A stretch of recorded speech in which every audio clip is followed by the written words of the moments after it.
What's up, Savvy Expats? So I recently ran into a long-term subscriber here in BGC. We got the chance to have a beer together and a nice conversation. And I figured, why not have it on the channel, because he has a lot of experience moving from the US here to the Philippines. So JJ, would you like to introduce yourself? Yeah, sure. My name is JJ or Jeff, either one. And I'm from the US. Like you said, I'm from Nebraska originally, born and raised there. But I've lived all over the Midwest and the South. So. Right. And so what did you do for work back in the US?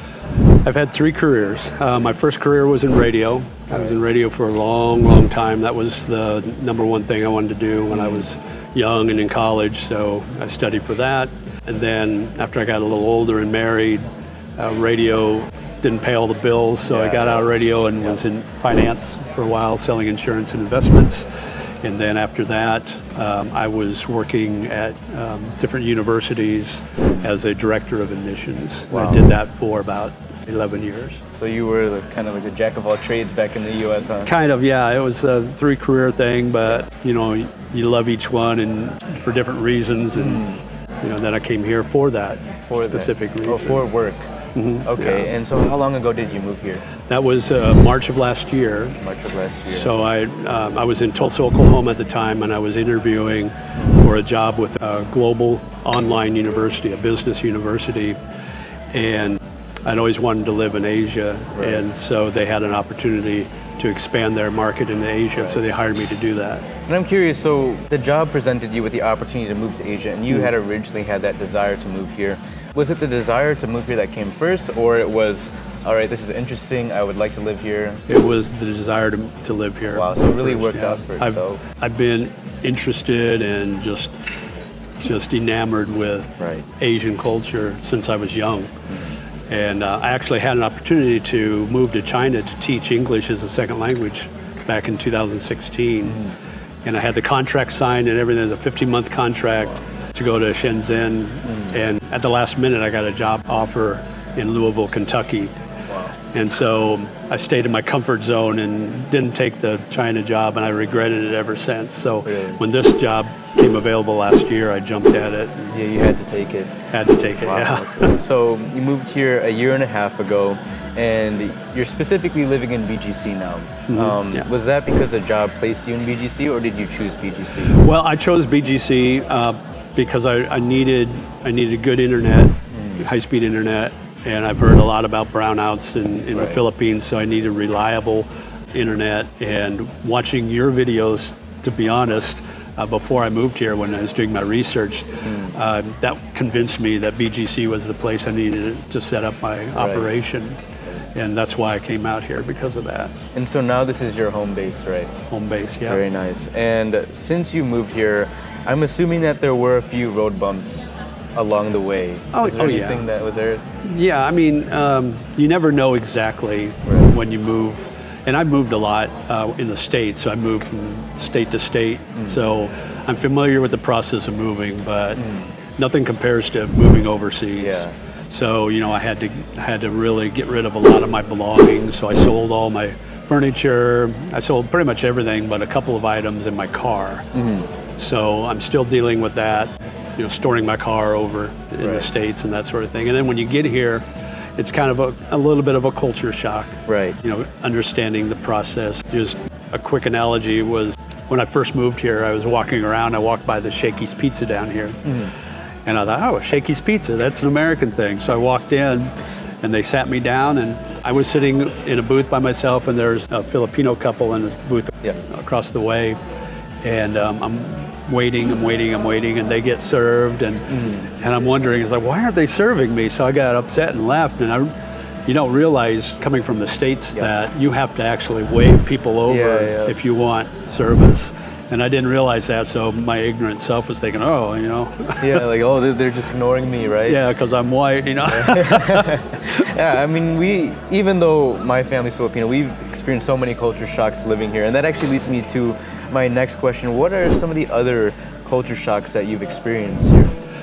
I think the poverty. BGC is such a bubble. It is. And when you get out of there, when you get out of BGC and you're in Makati or Guadalupe or in Taguig, you see the difference. It's a stark contrast, and I did a video on this comparing the two, and it's really different. You know, I've never experienced anything like that. I grew up poor. You know, I've been poor. I've been homeless, but I've never to the extent I've seen here. So that's probably the biggest culture shock that somebody's going to look at. For sure. And even in the U.S., we do see, like, if you go to a major city like Chicago and New York, you're obviously going to see some homelessness there, but it's nothing compared to here. Nothing like this. Because my first culture shock was when we were in a city in Manila, and it was an impoverished city, and we saw a 5-year-old girl carrying a newborn baby, and she didn't have any shoes on. For me personally, I knew that we were going to see something like this in the Philippines, but I didn't think it would hit me that hard. Right. And it's a culture shock for sure. And if you don't mind me asking, the last place you were from was Oklahoma. Right. The cost of living in Oklahoma is pretty decent. But how does it compare to here in BGC? Pretty decent. I was living in a 2-bedroom townhouse, and I was paying $14.50 a month for rent. Groceries and gas at that time was lower than it is now, obviously, over in the States with inflation. But that to me was high, you know, and when the farther you get out to the coast, the higher the cost gets. But $14.50 compared to a little over $700 a month for a 1-bedroom condo in a high-rise condominium here in BGC. This is the most expensive city in the country. BGC is. And it's still cheaper than where I was at in Tulsa, Oklahoma. So, so I was saving so much money. Right, and the cost of living here is pretty decent, especially relative to Americans in the U.S. How about like your overall, can you give like a ballpark estimate of what you would typically spend in a month? Yeah, so I was paying $40,000 a month for my condo. And it was just under 60 square meters. So it was a 1-bedroom, it was fully furnished. Really nice. The only box that didn't get ticked was it didn't have a balcony, but it had everything else. Really nice walk-in closet, ensuite, bathroom, nice shower, full kitchen with a stove and oven. You don't see a lot of ovens in Asia. The owner actually put a washing machine in there for me, so I had a washing machine, so I didn't have to do my laundry anywhere. So it was nice, and I'm paying $40,000. And then my electric and water came to anywhere between 3,500 to 5,000 pesos a month. So what is that? 80 to 100 bucks a month. 80 to 100. Okay. Yeah, depending on the exchange rate. And then I had to get high-speed internet. And that cost me 2,100 pesos. So about a little over $40 a month for that. I see. Food and groceries. Food and groceries. You know, I go to Market to get my groceries. That's probably the cheapest grocery store here. I would pay probably between $6,000 and $8,000 a month in groceries. I ate out a lot when I was still working because my salary was so good. I talk about this in one of my videos. It's like, if you come here to live, don't live like a tourist. You know, don't act like a tourist and spend money like a tourist. Or spend money like you're on vacation. That's right. I was doing that, but my income was so good and the cost of living was so cheap here, I was able to do that and get by. So, you know, $6,000 or $8,000 a month for groceries, probably 10,000 pesos a month for, you know, entertainment as far as going out to eat, drinks, and that sort of thing. Transportation was near nothing because you can walk everywhere here. In BGC. The only time I needed transportation money was if I go to QC or Makati or, you know, travel out of this area. So even as a single person living here, it's not even costing you more than $1,500 to live here? Yeah, it was probably about between $1,200 and $1,500 a month. Wow, that's impressive. And this is, guys, again, this is the most expensive city in the Philippines. So to live on that kind of budget here is actually, it's incomparable to any other country. Really. Now I'm a pretty minimalist, so I don't really spend that much money. I know guys that go out drinking every night, they go to the clubs, and you know their cost is going to be a lot higher because when you're clubbing a lot, you're spending a lot on girls. I don't do that. I'm not into that kind of thing. I'm too old for the clubs, you know. Once in a while I'll go with some friends, but you know, I kind of keep my expenditures a little lower in that area. So. And it's interesting that you mentioned that because this was a big topic that JJ and I got a chance to talk about when we were having a beer together. You mentioned girls, right? Yeah. What are some of the things that expats should watch out for in the Philippines? Well, there's province girls who are, to me, are more honorable and more. I got to be careful because I don't want to put everybody in the same box, you know. But they're the ones that are very humble. They're very traditional and conservative. So They're looking for somebody that can take care of them and they'll love them in return.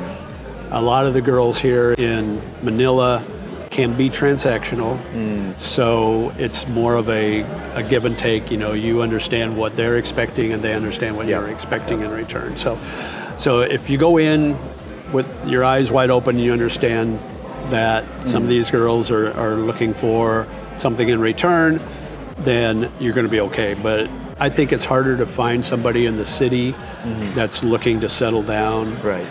A lot of them are career women, so they're focused on their career or they're going to college, but there are a lot of them that are the transactional type that are just looking for that one-time transaction. So I hope I didn't offend anybody. Yeah, no, that's not a blanket statement by any means. Yeah, and it will depend from person to person, but that's the honest truth that we see with countless expats that move here. And I think the reality is if you're an expat coming here and you know that this girl is looking for support and just to be able to live a lifestyle where she doesn't have to worry about her expenses, and you're just looking for companionship, as long as that's clear between the two, there shouldn't be much issues. There shouldn't be much issues. Yeah, if you have an understanding, if both parties have an understanding of what is expected from each one and they're okay with it, then even that age gap thing isn't really an issue, because if both parties are, first of all, of age and understand what each one is wanting or getting in return, then it's not an issue. Now, I know age gap is a big deal here. Absolutely, absolutely. My girl, I've been seeing somebody. She's not young. I mean, I don't want to make her mad. She's not old either, but she's our age gap isn't too extreme. Right. So this may be a sensitive question, but do you think that really affects the relationship? Because we do see a lot of expats here with younger girlfriends. I don't know that there would be a lot in common. I think that would be the biggest issue. It's like, what would they talk about on those? I see. Those nights where they're not going out to eat, or they're not going to the club, or or they're not doing extracurricular things. Right. If they're just sitting there talking to each other, what would there be to talk about? Right. Right. When one person likes The Weeknd, the other person likes the Beatles, That's a great way to put it. Yeah. It's just the the maturity gap and even just the age that they grew up in. And my next question, how are the people here? How do you get treated as a foreigner here in the Philippines? I think it's great. I mean, especially when you get outside of BGC, when you're in those provinces and you see people on the street, they're always smiling and they're always saying hi, and they're willing to talk to you. And you've probably experienced too. If you've got your phone up and your camera going, they're like, hey, and they love to talk to you, and they ask you what your channel is and all that. So it's super friendly. I did a unscientific survey. I just walked around BGC and said hi to everybody I saw, both foreign and locals, just to see how many would say hi back. And by far, the most people that said hi were the locals. Wow. Yeah. That's amazing. Yeah, and that's one of the reasons so many expats move here is because of the hospitality. Oh, yeah. Yeah, the local hospitality. The people here are great. And if there's one thing I notice, service here can be a hit or miss. But when it's good, it's great. And so the hospitality here is amazing. And is there anything that you would advise an expat to watch out for when they're moving here? Well, like I said, just watch out for the transactional thing. Right.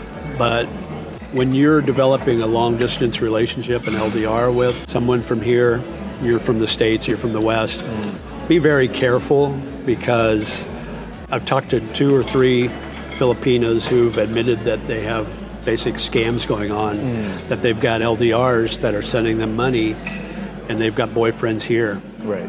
So they're making money from 2 or 3 or maybe even 4 different foreigners who's sending them money on a regular basis. Wow. It could start small, send me a load. That's how it starts. That's how it starts. Or it's, my tita is sick, or it always starts that way. But then it starts to get, when that relationship starts developing, then the foreigner starts feeling sorry because she's in a poor situation. So they start sending her money and more money and more money. Before you know it, they're sending her quite a bit of money each month. Right. Well, he's probably not the only one doing that. They may have 2 or 3 different. So I would suggest that if you're in an LDR and you have a set time to FaceTime with your girl over here, change those times up a little. Call her, get her off guard a little bit to see, because she may have you scheduled in her calendar to call at 6 o'clock at night every night. And then the next guy might be at 7 o'clock. Right. Or pay attention of her surroundings. Is she in a different bedroom? Is she in a different location each time? Now, again, I'm not saying this is not a blanket statement. This is a minority of girls that are doing this, but I do have proof. I've talked to them in person that this is happening. So when you're doing those LDRs, just be aware, if you're going to send them money, just to understand that you might not be the only one involved in that. And this is actually such a great topic, because this is something that's not often talked about with Filipino and expat vloggers in the Philippines. So if you guys want to know more about this topic, please, JJ is doing a video on this very soon. Can you just plug your YouTube channel really quick? Oh, absolutely, yeah. It's JJ, the Lonely Bull in Asia. Yes. We'll leave his YouTube channel in the description down below, and I think it's a very imperative topic if you're coming here for dating, that you just get some information from JJ on this, because it's dangerous here. I did a LDR for almost 5 years. Wow. Yeah. 5 years. Oh, so you have experience with it as well? Yeah, I would come out here twice a year. In that process, went through the whole K1 visa process. Wow. I've got a video on that. Okay. But yeah, just to make a long story short, came out here, went through the whole thing up to the interview, where she had to do her interview at the consulate. Yeah. And then she backed out at the last minute and decided she didn't want to get married and move to the U.S. She wanted me to live in the province in Leyte, and I didn't want to do that, so we split. Wow. We're still friends. Yeah. I'm still very close to her kids. She has 3 kids. Wow. But yeah, that's quite an experience to go through that whole K1 visa. Yeah. I don't think there's any better guy to talk to about this LDR thing than JJ. So, and if you don't mind me mentioning, it can even get to the point where you don't know her intentions, and you were saying that there was a Russian guy that one of these scammers had sending her a lot of money. Yeah, I don't want to get into too much detail, no because they may put the pieces together, but yeah, she had a foreigner that was sending her money, helped pay for a car, helped pay for a farm, things like that. So, yeah. So yeah, guys, watch out for those things, because you can never be too sure. And JJ, he already gave the context, the clues. If she's in a different environment, catch her off guard. So yeah, there's some red flags you can definitely look for. For sure. Now, is there anything that you personally did not like, or think that a lot of Westerners wouldn't like per se about the Philippines? Well, transportation can be an issue. Right. Even here in BGC, where you've got taxis, you got Grab, you got Joyride. A lot of times, especially on the weekends or early evening, it's hard to find one. Compare that to Vietnam, where I can order a Grab and they'll be there within 2 minutes. Wow. And I missed Grabs because I've ordered it in a restaurant, and by the time I walked outside the restaurant, they stopped waiting for me, so I had to order another one, but it was always right there. Yeah. Here, it's hit and miss. For sure. That's a big thing. Philippines gets a bad rap for the food. And when I first moved here, I thought the same thing. It's like, oh, the food's horrible. It's greasy, really salty. Yeah. It's just not as good as some other Asian food. Right. But once you get used to it and understand which dishes are better than others, then you start appreciating it a little more. So. And I can see that you actually found those dishes for yourself, because when I first met you, you were having the tofu sisig. Yes. So that could be something you guys will like. It's a great food to have while you're drinking. Yeah, absolutely. Yeah. And I was never I never had tofu until I came here. Wow. In the States, is like, tofu, what is that? It's not even real, right?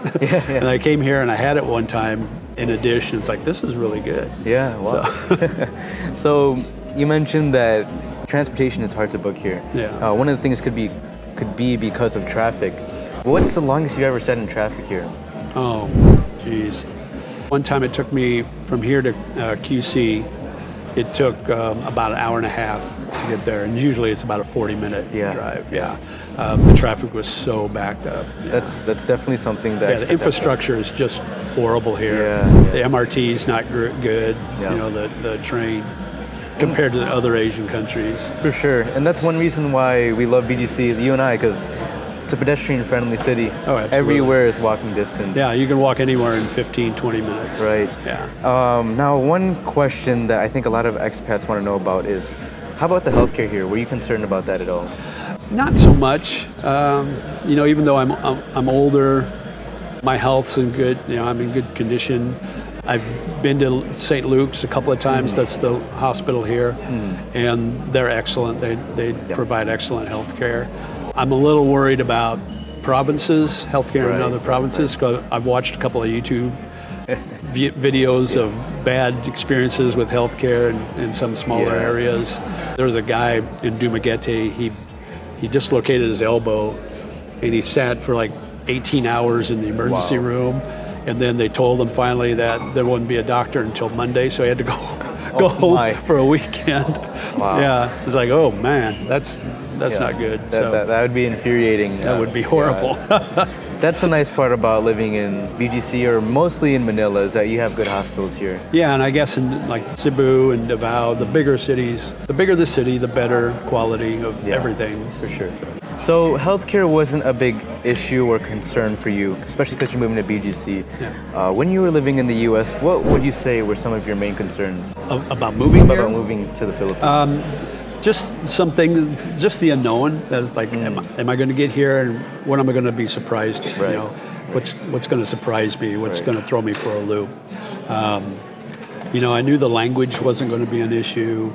The cost of living didn't seem like it was going to be an issue for me. I think I've always been kind of a loner anyway, hence the title of my Lone Bull. Yeah. Lonely Bull. Yeah. So, but making friends or meeting people, that would be kind of something that I was a little, maybe not worried about, but I thought about before coming out here. I wasn't seeing anybody. I didn't have an LDR. Right. So when I came here, I didn't have a girlfriend waiting for me at the airport like you see in so many videos. Yeah. So I didn't have any of that. So, I thought, well, I'm going to concentrate on work, and then if a relationship comes along, so be it. Let it happen organically, naturally. So, and I think the way that you approach it is actually, it's probably the best way that an expat can approach situations here in the Philippines, because a lot of expats come here with so many expectations. It's going to be like this, it's going to be like that. But if it's not, they get let down by those expectations and then label the Philippines as, it's not the country they thought it'd be. And I think that's why a lot of foreigners, when they come here, they have to be open-minded, and that's how you were. Yeah. Well, I've been here many times. When I was in that relationship before, I come out here twice a year for 2 weeks or 3 weeks at a time and spend time. And I've been to Manila, I've been to Cebu, I've been to Leyte. I've been to several different areas. So I kind of knew what to expect. The only unknown was actually living here for a certain period of time, and me wondering, am I going to stay here? Am I going to make this my home forever, or is it just going to be a temporary thing and move somewhere else? Right. So you mentioned earlier that for now BGC is your home base. Yeah, for now. I'm going to Thailand next week for a month. Nice. So I want to see what the cost is there compared to here. There you go. That's the life. You can get to compare all these different great. countries. Yeah. That's amazing. And is there any suggestions or advice that you have for expats that want to transition to the Philippines, but work is an issue? Well, if they're still working, there's more and more of that digital nomad. Right. More and more companies are allowing you to work from anywhere in the world. So if you've got that opportunity, don't sit somewhere where you don't want to be. Don't live somewhere where you don't like it. Be progressive, be explorative. Go out and find out a place that you want to live and just go there. If you're able to work online or remotely, and you can do it anywhere in the world, find that spot that you've always wanted to be and go there. You don't have to stay there if you don't like it. Right. Just check it out. Live there for a month, like I'm going to do in Thailand. Live there for a month, work remotely for a month there, see how you like it. If you don't like it, find another place. That's what I would suggest. And then if you're ready to retire, do some research, watch videos, like Evan's, that's what I did. That's how I decided to move to BGC, because watching his videos, because, he gave me a lot of information about the cost of living, the cost of condos, different levels of cost, the food, the entertainment here. I mean, all his videos from, last year and the year before I was watching, and I'm taking notes, and mental notes like, okay, I think I want to move here. So That's awesome. the more research you do, the better prepared you're going to be. Yeah, and of course, JJ's channel. Now you have 2 channels that you can check out now when it comes to deciding where you want to transition to. JJ and I, we both chose BGC because it's a lovely city, great cost of living as well. Now, last question I have: where do you see yourself going from here? Well, I started that YouTube channel 2 months ago. My job ended in August last year. So, and the job I was in, director of admissions, it's a very stressful position. So I got really tired of all the stress and doing all those things with work and my career. And I've been working for a long time. So I looked into it. I looked at my budget and I decided, you know what? I'm going to retire early. My pension's going to be a little lower, about $1,000 a month less than if I had waited, but I can do it.